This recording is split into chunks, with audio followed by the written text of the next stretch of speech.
Hi guys, நல்லா இருக்கீங்களா? இப்ப நான் உங்களுக்காக என்ன அப்டேட் கொண்டு வந்திருக்கேன்னா, இப்ப நம்மளுடைய பரந்தூர் விமான நிலையம் போடுறதா வந்து போன ஆட்சியில சொல்லியிருந்தாங்க, போன கவர்மெண்ட். இந்த கவர்மெண்ட் வந்து இந்த பரந்தூர் விமான நிலையத்தை அவங்களுடைய அரசியல் வாக்குறுதி கொடுத்த மாதிரி அந்த விதிமுறைக்கு ஏற்ப 110 கீழ் சிஎம் வந்து அதை ரிஜெக்ட் பண்ணிருக்காரு. அதாவது டிராப் அவுட் பண்ணிருக்காரு.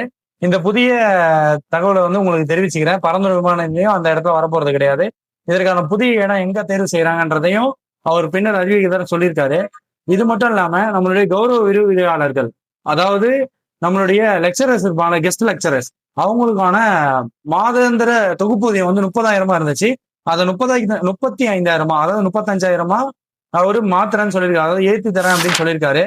இது எப்படி நீங்க பாக்குறீங்க? இது எப்படி நீங்க சொல்ற எதிர்பார்த்தீங்க? இது எந்த வகையில நல்லா இருந்ததுன்னு சொல்லிட்டு நீங்க நம்ம கமெண்ட் செக்ஷன்ல சொல்லுங்க.